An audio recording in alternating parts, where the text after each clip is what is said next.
Hello. It's a beautiful day. It's not rainy, right? It's nice. So we got an intro before, and I'm Jacquelyn Melinek. I'm a senior crypto reporter at TechCrunch. If you guys want to just go through and introduce yourself real quick, and we could go from there. Hi, I'm Kristy LIttman. I'm a partner at Wilkie Farr and Gallagher, where I'm co-chair of our Wilkie Digital Works practice area. Hi, my name's Laura Shin, and I am a journalist and author, and I do the Unchained podcast, and I wrote a book called The Cryptopians. And I'm Dan Berkovitz. Hello. Yeah, I'm Dan Berkovitz. Until this past January, I was general counsel at the SEC, and prior to that, I was a commissioner at the CFTC, Commodity Futures Trading Commission. Awesome. So I guess to start, I feel like this whole conference, at least for me as a journalist, I've been asked over and over by anyone from crypto companies to like traditional Web 2 companies, like, what do you think about the regulatory situation? Like, what are you hearing? And so I guess to open this up, given the title of the panel, it's about crackdowns in crypto. What do you think of the current U.S. regulatory landscape? Is it a quote unquote crackdown like everyone's saying, or do you think it's fair? Like what's going on in the market right now? I'll take that first. One thing I left out of my bio is that I was the chief of the crypto asset and cyber unit at the SEC until last July. And I think even since just that time, there's been a shift. And it has, I mean, obviously we were tough on crypto when I was there, and we were bringing actions that were vigorous and novel. But I do think that there's been a notable shift to really try to maybe constrict the market or move it outside of access for U.S. investors. And I don't necessarily think that that's just at the SEC. I think we're seeing it kind of across regulators. I would say that since the collapse of FTX and that debacle, there has been an increase in enforcement actions.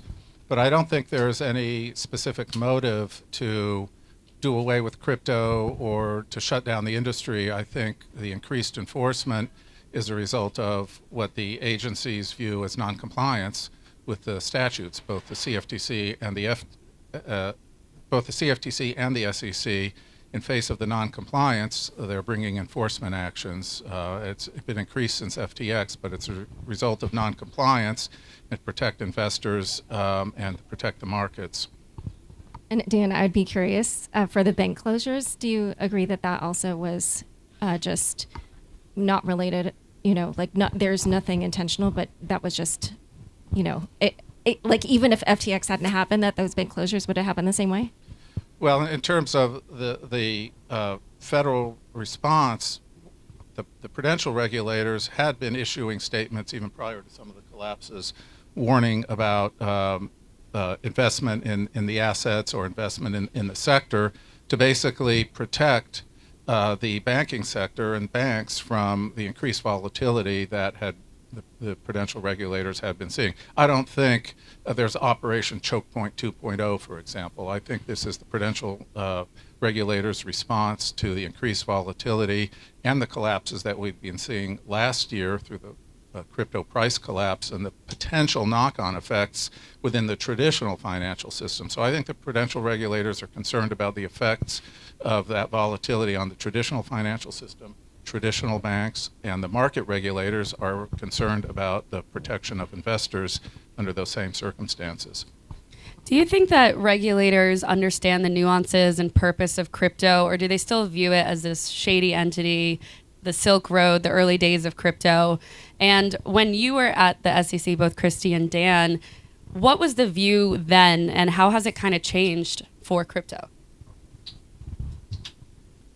I'll take the first shot of that. I do think that they understand it. I think, I think Chair Gensler understands it. He taught a class on it.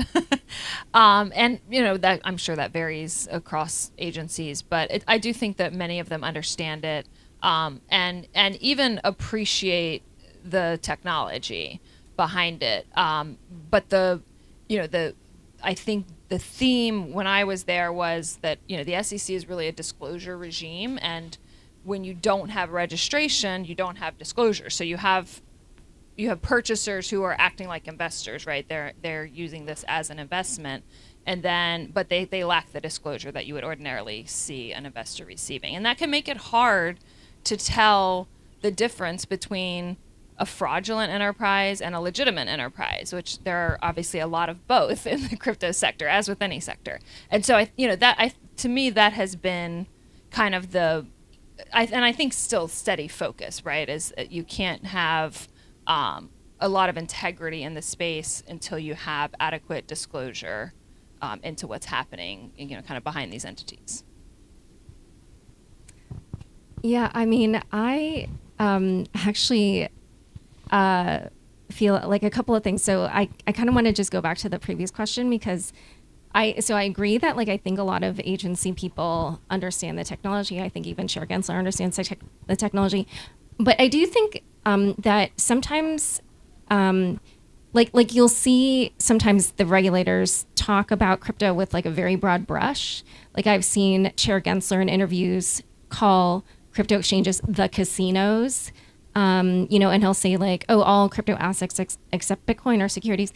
And I'm a little bit wait, okay, literally all of them? Because to my mind, there are certain ones that, they're more legitimate, and the people behind them have they have true ambitions to create something decentralized. And I feel there's a certain attitude of oh, you're just saying, from regulators, oh, you're just saying that, but we're not going to take you at your word. We're not going to believe you that you have this earnest desire to create something like that.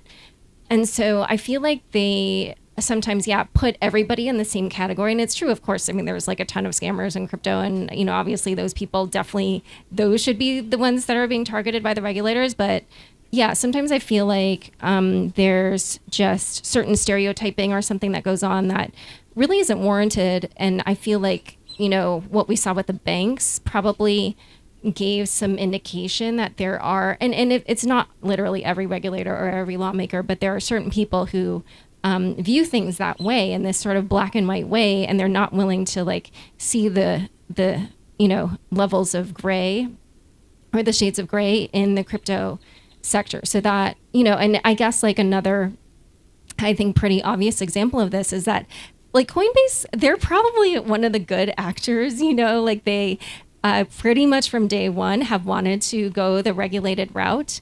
And I feel the SEC has treated them in this way where it's they just, or at least this administration, or this, what's the word? Gary Gensler's SEC has treated them in a way where there's this lack of trust and this sort of we're going to judge you before we know the facts kind of attitude. So I'd be curious for your thoughts on that. I know it's a little bit different from what you were saying. Yes, and I can't comment on any particular company or any particular case that's ongoing. But I will say, as a general matter, I totally agree with Kristy. And when I was there, the focus and the strong belief, and Chair Gensler says it in his testimony, the fundamental bargain, the deal was made in the 33 Act and the securities laws in the 1930s was it's a disclosure regime. It's not a judgmental regime. I don't know of any, in my experience as a federal regulator, any regulator who wanted to impose their view on the market that this is a good thing or a bad thing. One of the missions of both agencies, CFTC and the SEC, on the SEC side, it's to facilitate capital formation. On the CFTC side, it's to promote responsible innovation. And I believe all the regulators take that very, very seriously. If you look at the public debate, I do believe the entire public debate is, in broad strokes, in broad brushes, back and forth. I think it's a two-sided thing. The industry, there's folks who say in the industry, and I don't want to speak with a too broad brush here, but we probably talk for 3 or 4 hours at least if we get down to specifics. But there are many statements to the effect, and the examples of these are in the SEC's latest supplemental on the exchange definition of exchange, going through the comment letters.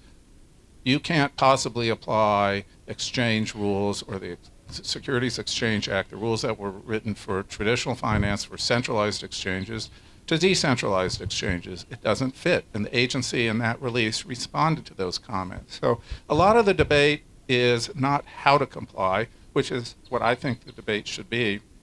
for things that are securities, but whether we even have to comply with the securities laws, and there's industries gearing up for legal challenges, trying to get congressional legislation to change the basic law regarding what is a security. So fundamentally, I think the debate needs to be how to comply if you're a security, rather than, well, securities need to be treated wholly differently.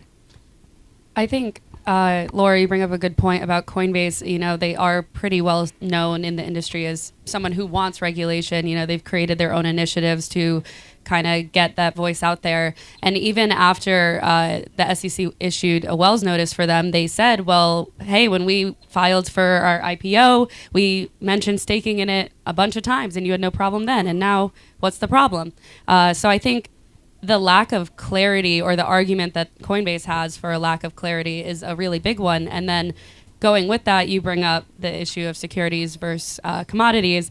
And I'm curious your take on whether regulators have it right now with securities versus commodities, because we hear something from the CFTC and then we hear something else from the SEC. And it feels like they're not seeing eye to eye. And I could see why that might be disheartening or frustrating for crypto companies who are issuing these things. I'm going to let Dan take this. I'll take this one. And this issue. Thank you, Jacqueline. This is a pet peeve of mine with the recent debate, and I'm on a panel on Friday where we specifically address this. Beyond with my a great fellow colleague, former Commissioner Brian Quintens. I served with Brian on the commission. We're great friends, and Brian McGrath also will be on that panel on Friday. But there is no conflict, fundamental conflict between the CFTC and the SEC. People talk about it as a fundamental conflict. Chairman Benham said Ether is a commodity. Well, Ether's been a commodity since 2017. And why is Ether a commodity? Because there's futures contracts on Ether. And that makes it a commodity under the Commodity Exchange Act. Cryptocurrencies are all commodities. The CFTC, in its enforcement actions recently, in its Binance complaint, said Ether, Bitcoin, and I believe Litecoin are commodities. Well, that's been the position of the CFTC for 6 years now, and it's been upheld in federal court. But the question isn't, and the reason the CFTC had jurisdiction in Binance is because they were derivatives on commodities, not simply commodities. And they were trading, according to the CFTC complaint, they were trading derivatives on commodities without registering in the appropriate capacity as futures commission merchants or exchanges or clearing agencies. The SEC has jurisdiction over securities. Securities can be commodities. If it's a security and a commodity, and equities are commodities too. Apple stock, IBM stock, those are all commodities. What gives it SEC jurisdiction is their securities. And once it's a security, it comes to the SEC. If it's a non-security commodity, such as Bitcoin, then the CFTC under current law has jurisdiction to bring enforcement actions for fraud or manipulation. But it doesn't have regulatory jurisdiction over plain commodities that are not futures or derivatives on commodities. So when Chair Benham says that Ether is a commodity, it is in no way contradictory to Chair Gensler's position as to, or the agency's position regarding Ether or any other commodity. Even the SEC, were it to decide that Ether is a commodity at some point in the future, I don't know whether it will or won't, but whatever the CFTC says Ether is a commodity doesn't really have any bearing on whether it may or may not be a security. Right, but I mean, I guess I view that as like being like almost overly technical or something, because what you're saying is, so there's like a big Venn diagram, commodity is a big circle, and then within that securities are a type of commodity. But like, just when people use the words commodity and security, they're not like thinking in this really technical way. So when Chair Benham says it's a commodity, he's like, most people don't take that to mean that what he's saying is that, like Bitcoin, it is a non-security commodity. That's what you're saying that he is saying. But like, that's not how people generally use language. Do you know what I mean? That is absolutely true, and that's a tremendous source of confusion. But what people do, after that, they will take the next step, and they say, well, Chair Benham says it's a commodity, and Gary Gensler won't say whether it's a security, and there's confusion, and we don't know what to do, and we've got to have Congress clarify this. They've got lawyers. It's a technical discussion, but they've got lawyers who should know the difference between a commodity and a security and what gives which agency jurisdiction. It's not something that needs a new federal law to clarify, because the current law is clear on which agency has jurisdiction. Right, but I mean, like, definitely to the everyday person that's just listening to the two chairs, it sounds like they're disagreeing. I mean, can we just... And the everyday person, unfortunately, it's a complicated legal subject, but the everyday person who hears that debate and makes that conclusion is wrong. So I guess And they're right now. But let's let it just be noted that that would be an extremely logical conclusion for them to make.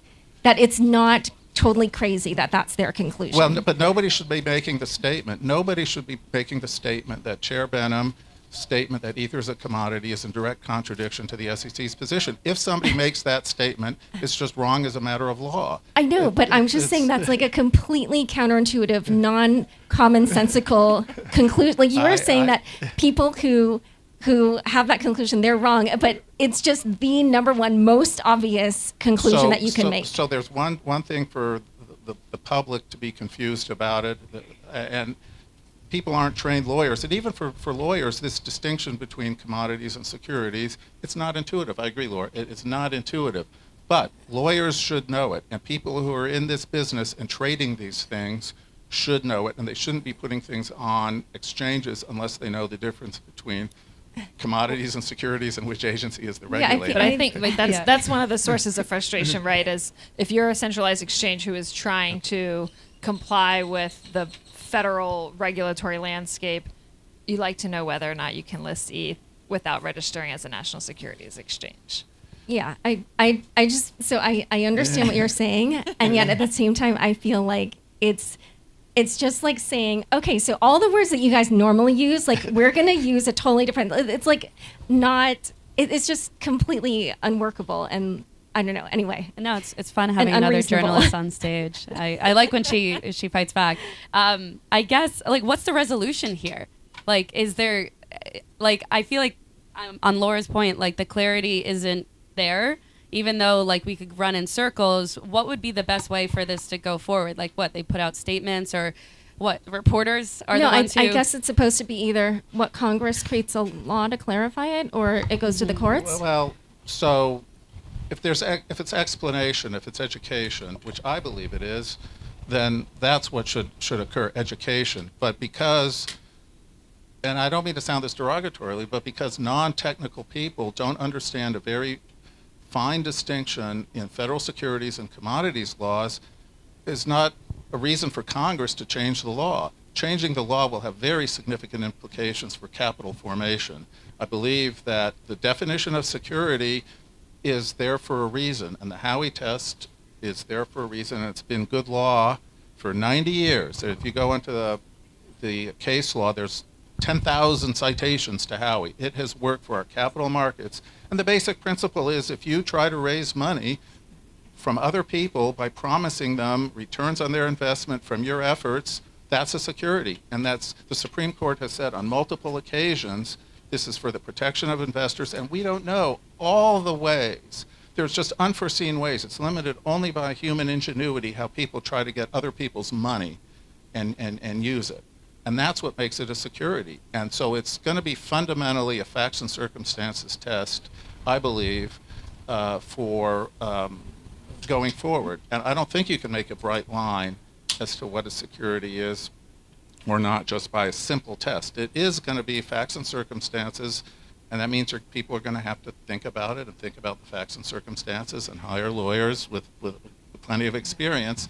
And it's not something that's going to be readily apparent in all cases to the average person on the street. And it's a complicated regulatory system. So a quick question for you. Do you think that Ether is also a non-security commodity like Bitcoin, or do you think it's a security in the traditional way we understand it? I would not get ahead of the agency in commenting on one way or the other whether the agency might someday declare Ether a security. For now, it has not been declared a security, so it is a commodity. Ether is a commodity. The CFTC has jurisdiction to bring enforcement actions for trading derivatives on Ether, or if somebody's manipulating Ether, the spot price of Ether, the price of Ether on the market, the CFTC could bring an enforcement action. Until the SEC declares it's a security, it doesn't have authority to impose disclosure requirements, for example.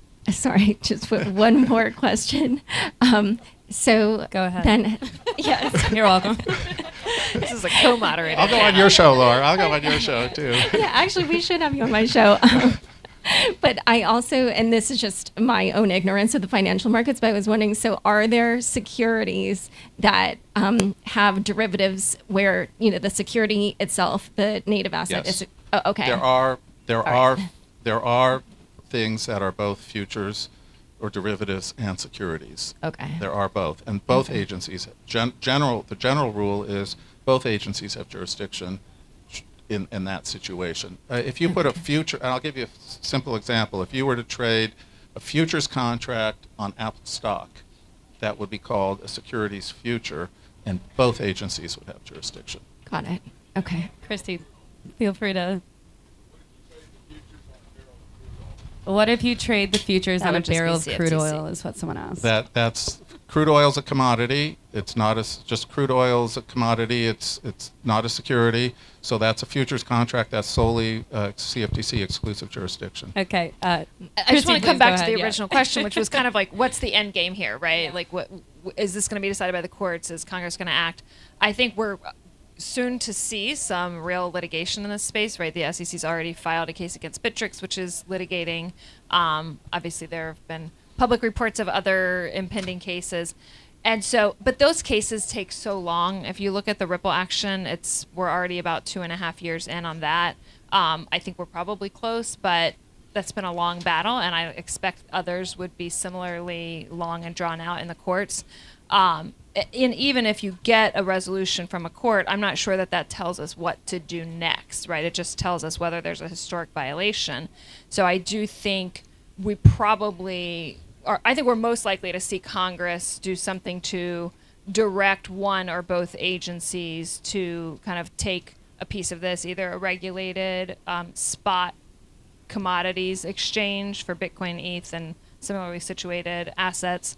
And then I think still vesting the SEC with its authority to regulate securities, including crypto asset securities. Yeah. I guess, to move on from this, and I think it's, is this even on? There we go. I don't know. It was But- on. No, it was on before. Press it again. Yeah. These microphones are harder than you think. To move on from this, I think looking at the whole crypto industry, there's a million different sectors that regulators can look at, whether it be NFTs to the nitty gritty of these commodities and securities question to just exchanges in general, like how do we protect investors? What areas do you think regulators should focus on for framework / guidelines to provide clarity for the U.S. to move forward and, get ahead from other countries that might already have provided frameworks that we don't have? Well, I think on the registration front, I mean, we are hearing a lot, at least out of the SEC, about registration of intermediaries, exchanges, broker-dealers, clearing agencies. And there are just innumerable challenges to trying to register one of these entities. It's very much square peg, round hole. And so, I think that conversation needs to happen in public so that these entities who do want to go in and register and submit to the SEC's jurisdiction have a path forward to do that. There doesn't seem to be a clear path to registration right now. Yeah, I mean, you saw in the Coinbase blog post and their court request or whatever you call it, they were saying we submitted, this long proposal. And if you look at, I tried to read it, I was like, oh my God, this is I don't even know. It's dozens of pages long. And I was like, okay, forget that. But, last summer they submitted something and they were saying that basically since the SEC has not, formally, I don't even know the terminology. I'm Promulgated sure you could- rules. yeah. exactly done the rulemaking that they requested, that what that leaves is the absence of this ability for that decision to be reviewed, which like then just gives them the license to do all these different enforcement actions without people really knowing kind of what's in bounds or what's out of bounds. And so, you know, I don't think that's fair. And I think that goes back to what I was saying earlier, where it feels like there's this kind of presupposed stance of like, we don't trust you, we're suspicious of you. And like I said, I feel like that didn't exist before this particular administration. And you know, we can even notice that with like how people are talking about Ether, or the SEC is talking about Ether from before versus now. And yeah, I think basically it you know, hinders American companies. And, you know, as a journalist, it's like, okay, actually, that's a great story if the U.S. sort of shoots itself in the foot and like all of crypto goes offshore. But like as an American, I'm like, wait, I don't think that's so good for our country. So, you know, I definitely feel like there's something where basically U.S. entrepreneurs are left at a disadvantage. I agree that this technology's got great potential and that work needs to be done by everybody to figure out how to get it compliant with our securities laws and our commodities laws. Many of the applications, the regulations, the statutes, by the way, the statutes, as Chair Gensler has said and the SEC has said, it's not just the chair, it's the SEC in its documents has said we're technology neutral. The laws apply regardless of the technology used to create the asset. So the securities laws, there's no exception in the securities laws for DeFi or for crypto. And I said it was when I was at the CFTC. I got a speech on this 2 years ago. DeFi doesn't get an exception under the Commodity Exchange Act. But there are unique ways and different ways as to how to get that compliance. So we have regulations that were generally built around traditional finance. And in a number of instances, those don't really work or fit. It's not a good fit. That doesn't mean the securities laws don't apply, or you don't have to come in and figure it out, or the commodities laws, but the industry and the agency have to work together to figure out how to work. The agency is not going to supply the answers. Okay, somebody comes in and says, how am I supposed to comply? Agency, you tell me how to comply. Federal agencies don't do that. It's incumbent upon the private sector to come up with solutions and propose it to the agency. A lot of times private sector is say, well, gosh, if we go in and say, here, we're doing this, is the agency going to enforce against us? Oh my gosh, I admit maybe this is a security and we're below the radar and we don't want to get on the radar of the enforcement division. But agencies actually don't work that way. People don't come in and ask for relief and then that gets filed to the enforcement division for, you're out of compliance, whatever. Unless it's a gross noncompliance. But if it's one of these questions that we're talking about, like, how can I do a disclosure? That dialogue has got to go on and got to go forward. Even under the current enforcement scenario where there is increased enforcement, at the end of the day, okay, so an exchange is out of compliance. Let's assume that the result of the enforcement action is the exchange is out of compliance, broker-dealer, exchange registration, clearing agency registration. Well, all the tokens are still out there. What do you do with the investors? Does this mean that the SEC or the agency is going to go against all the investors? We haven't seen that. So what do you do with those things? They're out there. They may not have had the disclosure. So ultimately, how to get these tokens into compliance has got to be addressed, and it's got to be addressed by a continued dialogue between the industry and the regulator. The Supreme Court's not going to save the industry from compliance with securities laws, and it's my opinion that Congress isn't going to save the industry from compliance with the securities laws. At the end of the day, it's got to be the hard work of figuring out this particular application. How do you meet the requirements and the standards of the law in a fact-specific case by case, and that's going to require a lot of hard work. To wrap it up, I think we have a minute left. What would be your advice to people building in the space amid all this regulatory uncertainty? I mean, typically when I'm talking to clients, there's always going to be regulatory risk, and it's nearly impossible to entirely de-risk yourself right now. And so I'm always just trying to help them understand how they can organize their project to minimize the risk that they are considered a security, or at least to minimize the risk that they become the focus of an investigation. I don't really have advice, but if companies out there are experiencing certain things with regulators that they think people should know about, come talk to me. I would hope, and I'm not giving advice, legal advice or anything here, but I would hope that the dialogue would go forward, and it takes two to tango. But agency people, in my experience, are people of good intentions and also want to facilitate American, success of American industry and entrepreneurs. And people I know aren't to kill an industry. They want to see compliance with the securities laws and the protection of investors and the protection of the markets. All right, let's wrap it up there. Dan, Laura, Kristy, thank you so much. And thanks for Thank everyone you. listening in. Thank you.